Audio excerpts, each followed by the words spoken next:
Greetings, Lumen students. It's week 6 and this is your Monday video. We're going to start with some language arts. I'm excited because your action items this week deal with verbs. And verbs are just action-packed. They're exciting, they're fun, and we're going to have fun exploring them this week. I want to start with a Schoolhouse Rock video, which is about verbs. So let's go to that and then we'll talk a little bit more about them.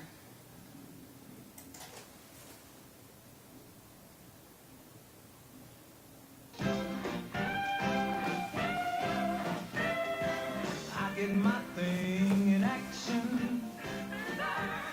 To be, to see, to feel, to live. I put my heart in action. To run, to go, to get, to give. That's where I find satisfaction, yeah.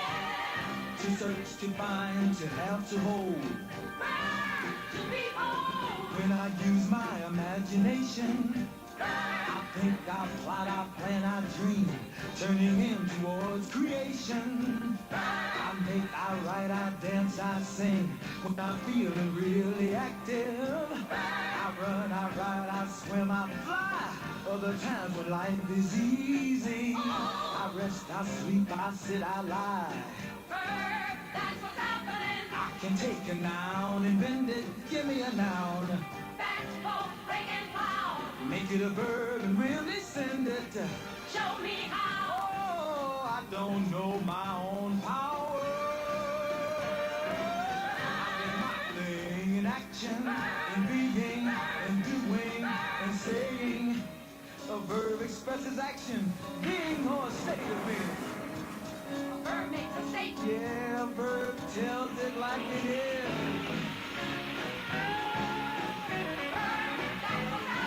I can tell you when it's happening. Ooh, tell you more about what's happening. Oh, I can tell you who is happening. Hey, every sentence has a subject. Noun, person, place, or thing. Find that subject, where's the action? Verb can make the subject sing. Take a subject, what is it? What's done to it? What does it say? Ooh, I can question like, what is it? I can order like, go get it. When I hit, I need an object. Ooh, when I see the object. Do you see that first ball? If you see it, then put the ball on the fence, man. Go ahead on. Yeah, all right. What? Be ready. It's going. It's going. It's going. I get my thing in action. Yeah, to work, to play, to live, to love.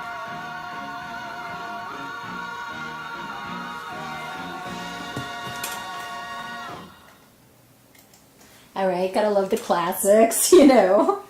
Fun illustrating. Verbs show action.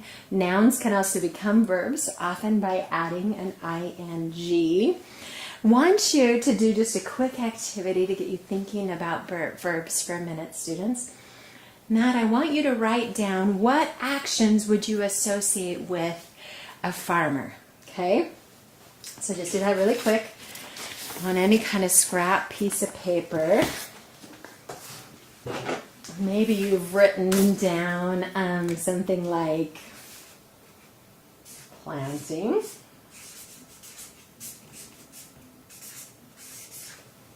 What are some other good farmerish words? Weeding.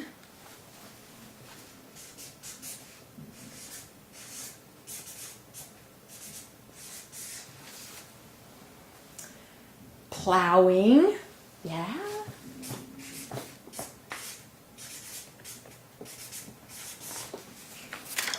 Planting, weeding, and plowing.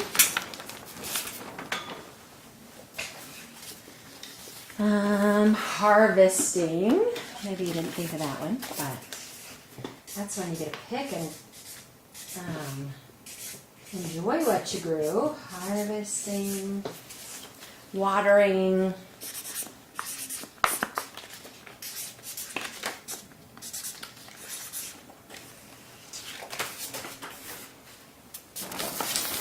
Any others?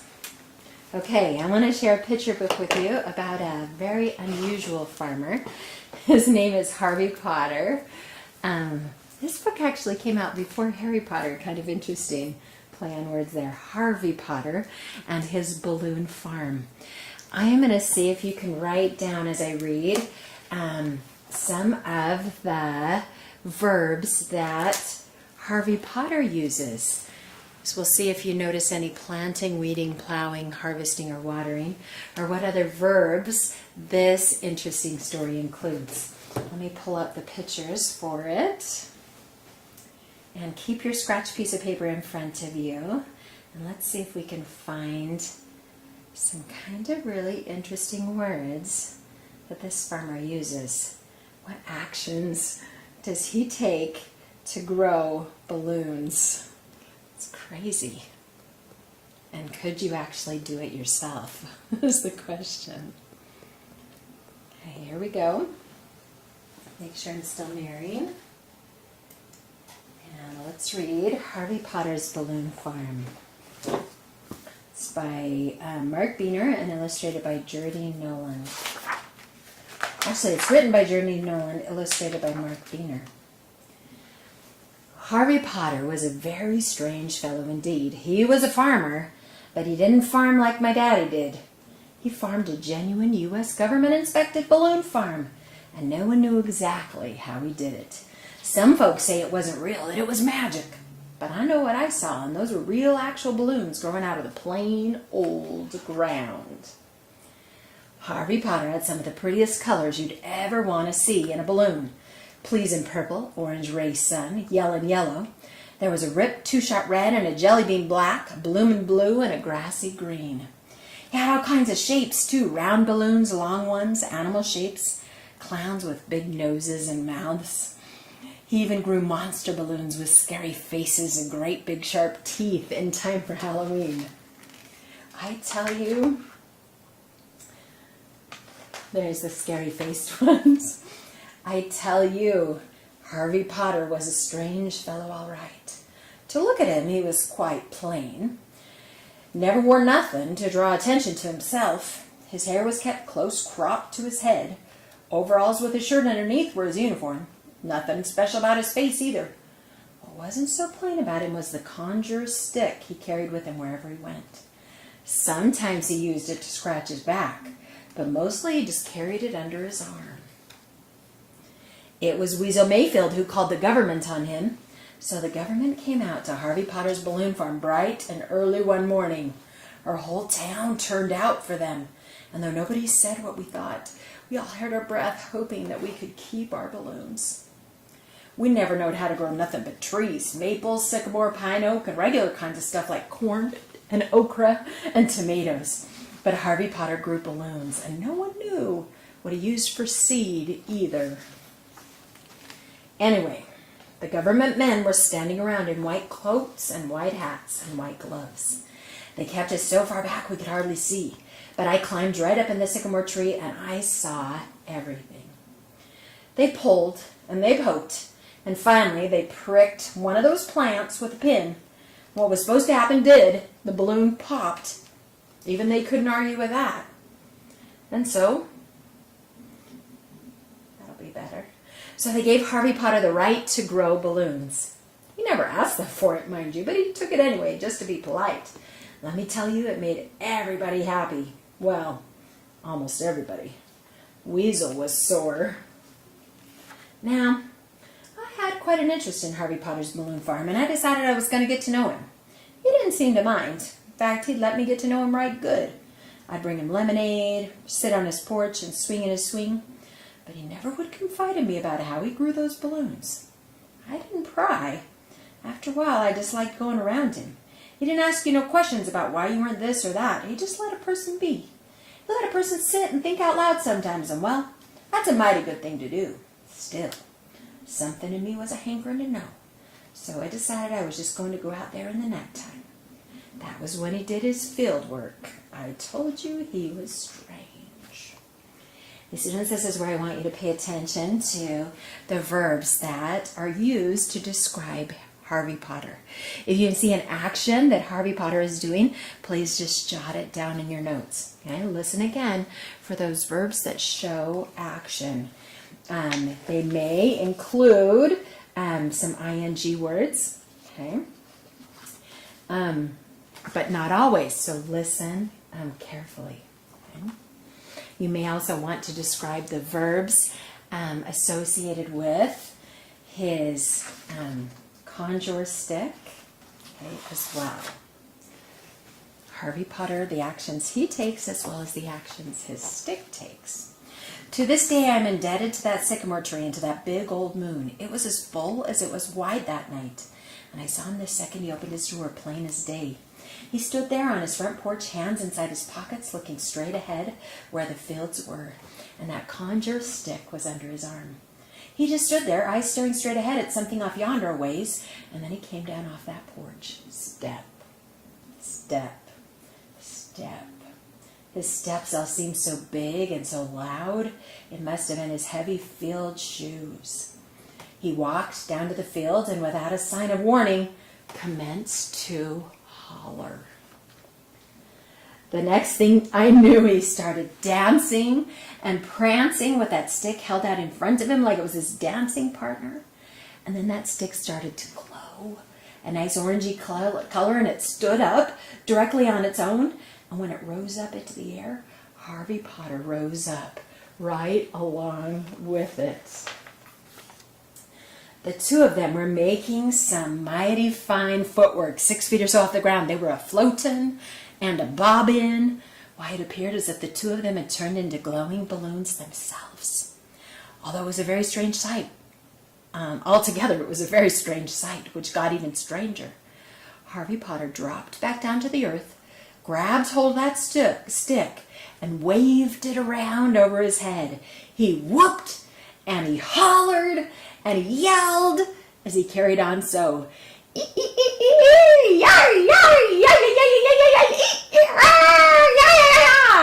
I'm not ashamed to say, I was almighty scared.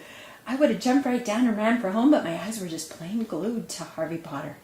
Then Harvey let go of that stick, and it started to bounce and float over the field, dropping down here and there in nice, neat rows. And all the while, Harvey Potter just kept a whooping and a screeching.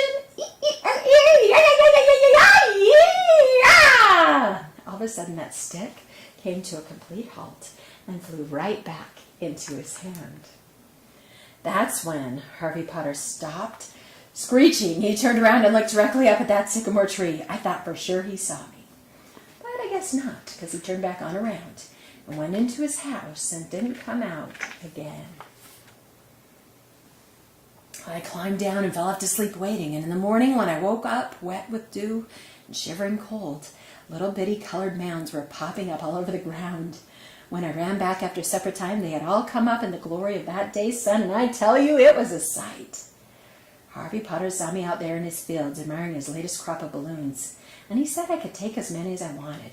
I took 3, a clown, an elephant, and I couldn't resist the jelly bean black one.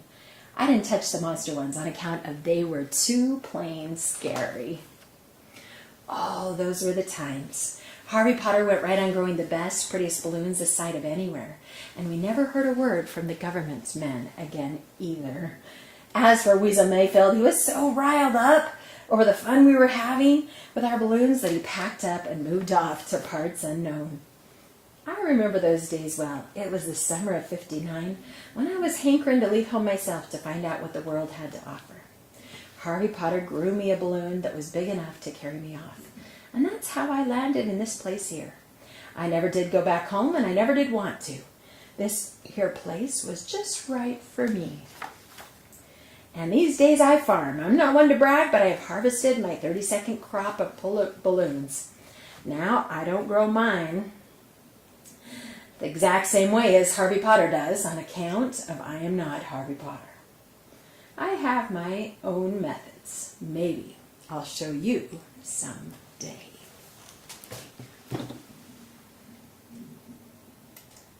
Hi students, I hope you were able to come up with some of the verbs that were used to describe this book. It's kind of patterned off an old-fashioned folk tale. You know how folk tales create these heroes that are larger than life and do crazy things. Pecos Bill and, you know, Wild Buffalo Bill Cody. What's the guy with the hammer that races the train? You know which one I'm talking about, right? The guy with the big hammer. What's his name? We've got some fun folk tales from our history. And the verbs that they use to describe those characters are really, really fun because they're over the top. They're actions that are bigger and crazier than any of the rest of us ever could. You know, that they're wrestling with a cyclone and riding and beating a train, okay? So Babe, the Big Blue Ox, Paul Bunyan, right? He has these crazy actions too. So let's talk about some of the words that you noticed from Harvey Potter. Did you notice that he was dancing?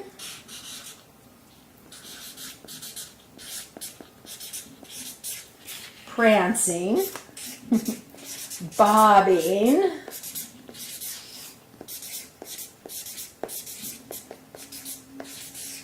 whooping,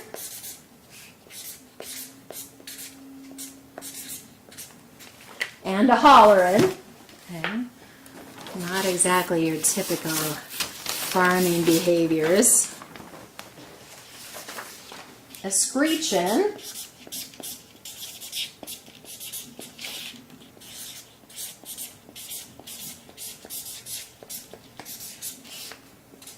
He rose up into the air. You notice that? So rose was one of the verbs. Okay, as did the conjure stick. Okay, conjure stick kind of sounds like a magic wand, doesn't it? And when we're talking about Harvey Potter, it's easy to picture this as a magic wand. But do you know that conjure sticks are actually real things? They are really, really interesting, students. I challenge you to research what a conjure stick is. And there are people who still use conjure sticks to find water. So, what are some other of the verbs that you noticed?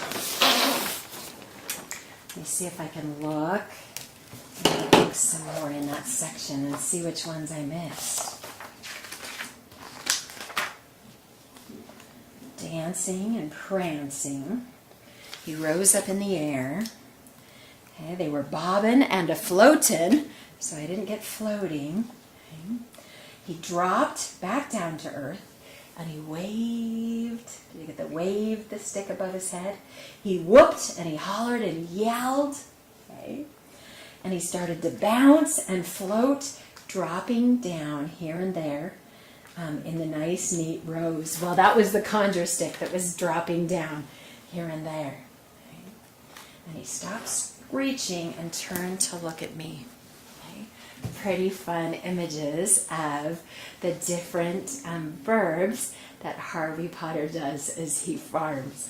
Pretty crazy, students. Okay, I want to, as we finish up our language arts studies, want to give you your new homonyms for our spelling, and I've got them written right on the back here. Okay.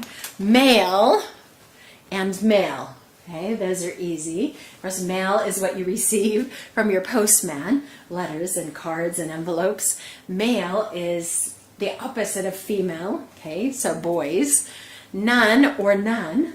A nun is obviously a sister of a religious order who has taken a vow of devotion to her church and to Jesus Christ, and so she's usually dressed in black and white, wearing a cross around her neck.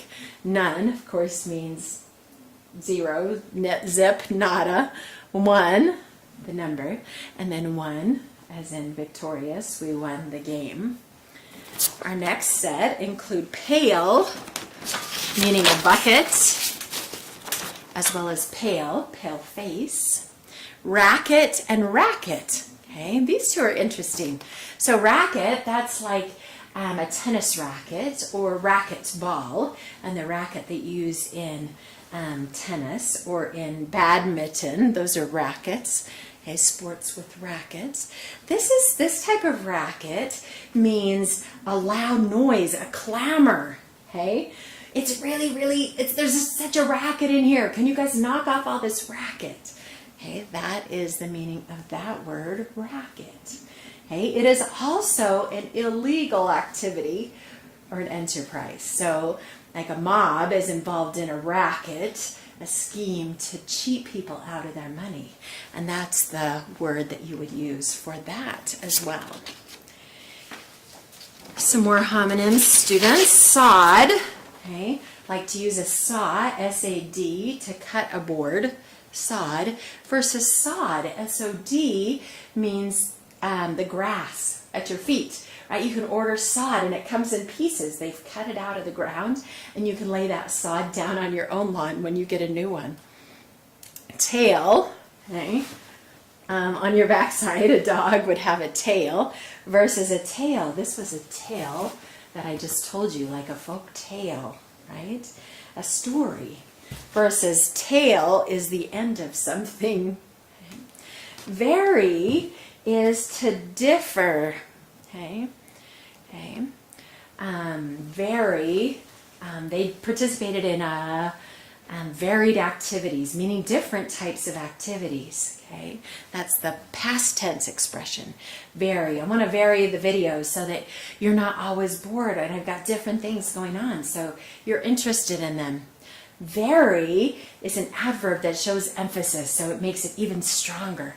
They were very upset. They were very excited. That shows the emphasis that I want to put on that word.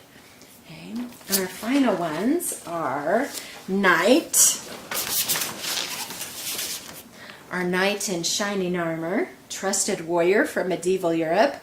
A night, meaning evening or after sunset. Lair, a home or a den, a hideout or a hangout, hanging out in your lair.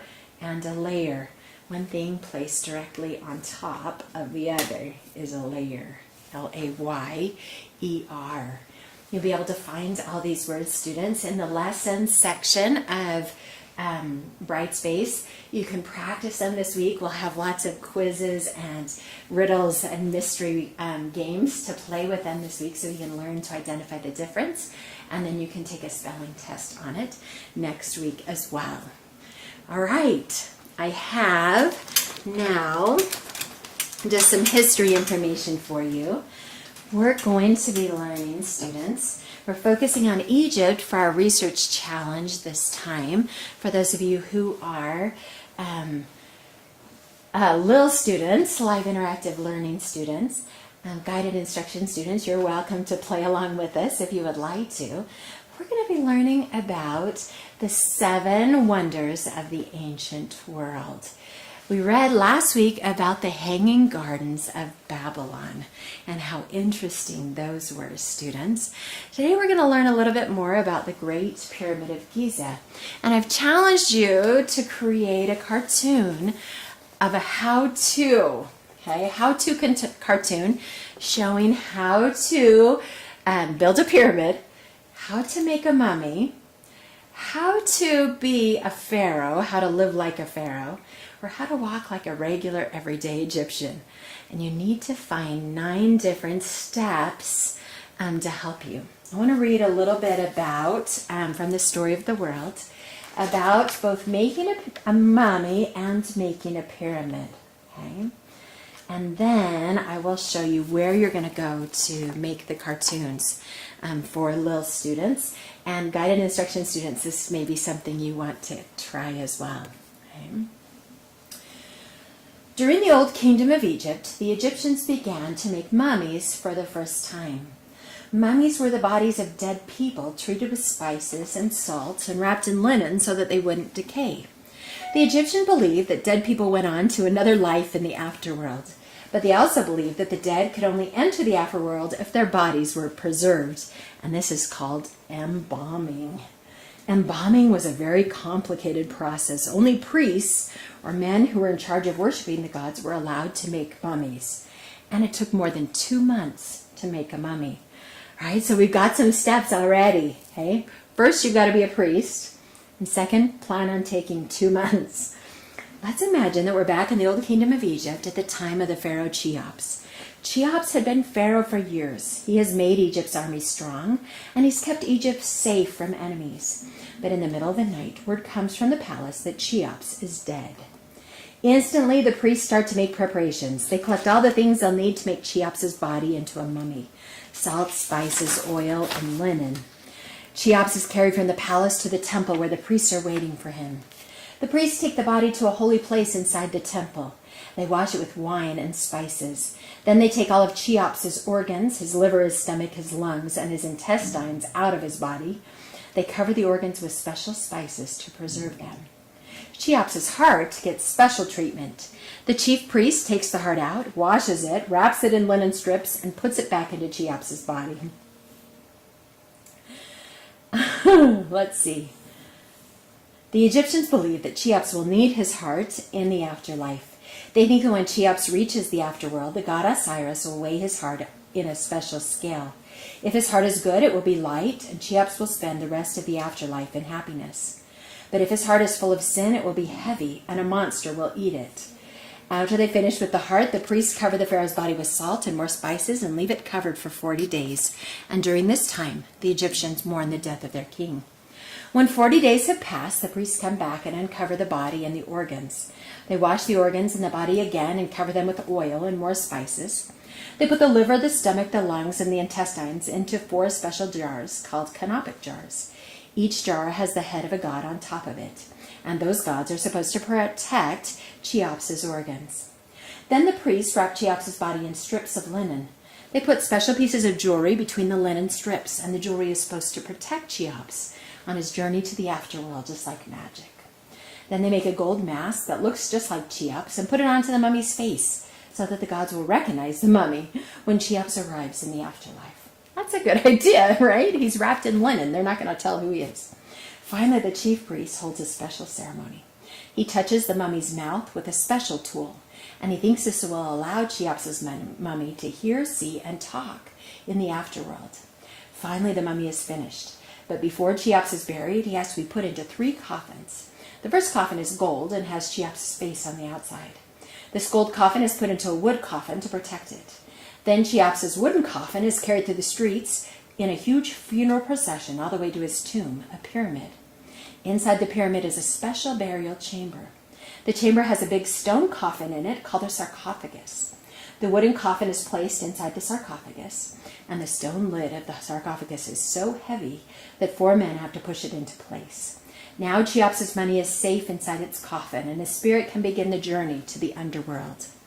Before the Egyptians leave the burial chamber, they make sure that Cheops will have everything he'll need to be comfortable in the next life.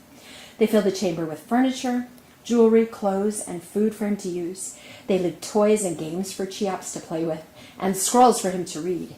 They even bury a full-size boat beside the pyramid so that Cheops can sail through the afterworld. Finally, they leave the burial chamber and seal up the door. Cheops' body will lie undisturbed for years until grave robbers discover that his tomb is full of treasure. All of the kings and important people buried in Egypt had gold and jewels in their graves. Egypt knew that the graves were full of treasure. And what do you think happened? At first, the Egyptians of the Old Kingdom dug underground rooms in the desert to bury their mummies. But thieves knew that the mummies had jewelry and treasures buried along with them, so grave robbers often broke into these underground rooms and stole all the treasure. So the Egyptians started to build stone tombs out of huge stone blocks with a hole or shaft cut into the middle. The mummy and all its clothes, furniture, and jewelry were lowered down the shaft into the treasure room. Then the shaft was filled with stones to keep anyone else from climbing in. These tombs were called mastaba tombs. But even mastaba tombs weren't good enough for pharaohs. The pharaohs were buried in the biggest tombs of all, pyramids. Pyramids were giant fortresses to keep the pharaohs and their treasures safe. And pyramids were important for another reason. They pointed upwards to the sky, and the Egyptians believed that the pharaoh was a god, that he would rise up and join the other gods after his death. They thought that the dead pharaoh would climb up to heaven using the sides of the pyramids like steps. Cheops spent over 20 years building his pyramid before he died. He knew that he would be buried in this pyramid when he died, and he wanted his pyramid to be the biggest of all. His pyramid still stands in the desert near Giza, which today is called Cairo, Egypt. It is called the Great Pyramid because it is the largest of all the 35 pyramids that the Egyptians built for their pharaohs. The greatest pyramid was the highest building in the world for 4,000 years. It was built with almost 2 million blocks of stone, and each block weighs 3 tons. That's as heavy as an elephant. The Egyptians didn't have any cranes, bulldozers, or earth movers.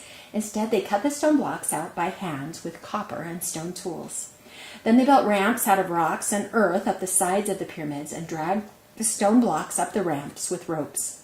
Hundreds of men pulled together to move the largest stones. Thousands of Egyptians worked on the Great Pyramid year after year. Finally, the pyramid was finished. Then the Egyptians pulled the ramps down and covered it with sheets of white limestone. Archaeologists think that the pointed stone at the very top of the Great Pyramid even had a golden cap on it. The white stone and golden top are gone now, but when the Great Pyramid was first built, it shone in the sun. Inside the Great Pyramid was a burial chamber just for Cheops. But there were also empty chambers and unfinished rooms and passages that led off into dead ends. Cheops hoped that any thief who broke into the pyramid would get lost in the maze of rooms before he could find the treasure. After the pyramid was finished, workmen sealed off the door to the outside. They slid huge plugs of stone down the passage to block the way into the pyramid, and then went out through a small escape passage that had been dug down into the ground and came up in the desert outside. The Great Pyramid even has its own watchdog. Near the Great Pyramid, the Egyptians built a mysterious monument shaped like a sphinx, an imaginary animal with a man's head and a lion's body. We now call this giant limestone animal the Great Sphinx. The Great Sphinx is as tall as 11 men standing on each other's shoulders, and it's almost as long as a football field. The Sphinx was made out of limestone, which is a kind of stone that is easily chipped and broken. Desert Sam keeps burying it and wearing it away. Its nose is broken, but even though it is almost 5,000 years old, we can still see that the Sphinx has the face of a man, and many people think that the Sphinx was built to protect the pyramids. But these found Cheops' burial chamber anyway. They got past the Sphinx and through the maze of passages inside the Great Pyramid and stole Cheops' treasure and his mummy. By the time archaeologists made their way into the pyramid, Cheops and his gold had disappeared forever. Gives you a few ideas, students, of how you can work on adding steps to either how to make a mummy or how to build a pyramid. Now I want to show you where you're going to go once you've done your research to create your cartoon. Okay, the name of the site is Toondoo, Toondoo. Oh, I'm not mirroring. Hang on just a second. Let's see what the problem is. Where did you go? Toon. Let's see, over there. Oh, still not. Try one more time.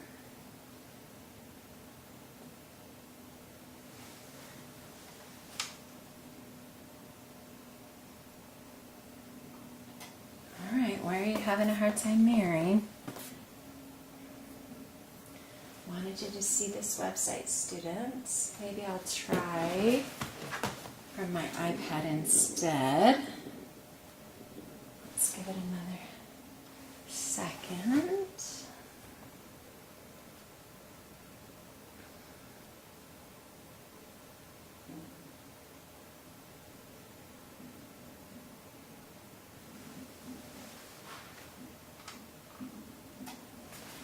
Dang it, I don't understand what it's doing. Maybe I'm going to have to show you what it looks like and how to use it on my next video, because I don't want to make you waste your time. Toondoo, Toondoo, Toondoo.com is a really fun website, students, that has, you can create cartoons and cartoon panels And I want you to create your cartoon based on the steps that it would take to either make a mummy, make a pyramid, be a pharaoh, or walk like an Egyptian, okay? I asked you to create at least 9 steps. Okay? And so you're going to create a 9-panel cartoon. Okay? As we go into this website a little bit more, and you can sign up for free, you will see that you can choose 3 panels, okay, on the cartoons. Dang, I just can't believe what's happening and why I'm not mirroring.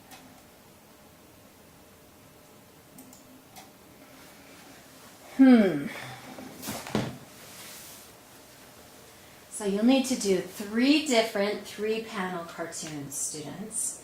1 for each of your 9 steps. Again, these are how-tos. So how to create a mummy, how to create a pyramid, and how to create how to be a pharaoh, or how to be an average everyday Egyptian, if you would rather just learn about life for an everyday citizen of ancient Egypt. If you came to the history fair, students, you made some apple mummies, and I'm going to go ahead and open my apple mummies for you really quick, and we're going to see which of these survived the best. If you've still got yours, now is your time, if you haven't already, to open them up, see which mummification process works the best. Okay, let's see if this is mirroring any better.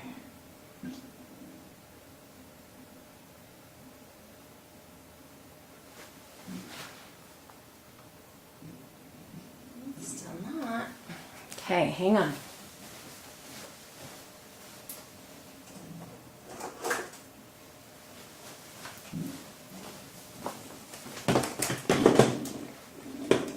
Okay, so this one was powdered sugar. Here's my apple piece, students. Kind of dead, but not really, really bad. Here's my cornmeal. You're going to have to dig them out and brush them off. Pretty good. Oh, I like the look of that one.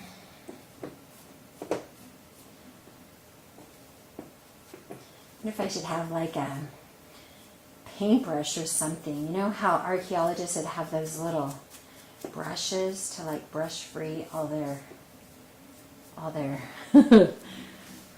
their materials, all the sands off their items. There's that one. Here's salt, ooh, which we hope is the best preserved piece of apple.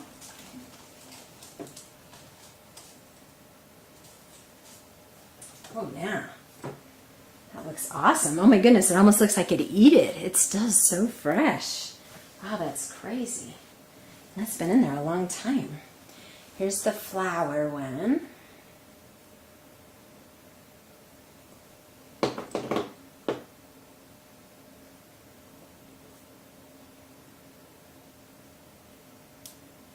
And I need a better brush to get these clean.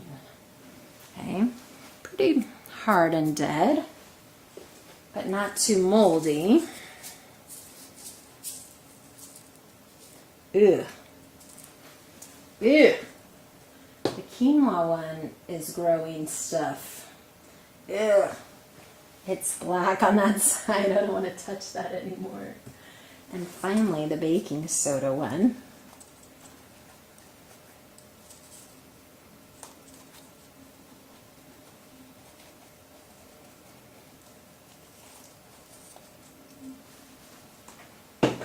Kind of dry and preserved, not moldy though. So my quinoa one was the grossest. It's black and growing. My salt is the best, and it's amazing. It's still, I think I could wash this off and eat it, students. It's flexible, it's not dry. That's really interesting. Okay, it's very well preserved. though it isn't dry, which is kind of fascinating because the salt is supposed to dry out the body. And then probably my next best would be, was it the flour? Or maybe the baking soda. So try out your apple pieces. Let me show you. I can get a picture so you can see what they look like. No, not very good. I'm still not mirroring. Here's all my apple mummies together at once, and I'll bring them up close to the camera for you to see. Let's kind of catch those a little bit better. There we go. There's my quinoa one that's disgusting, and my really nice one right there. Okay, amazing how different they are, just from those different substances. All right, I'm going to try one more time and see if I'm mirroring. I do not know what's happened. I've been able to mirror all day today. What's going on?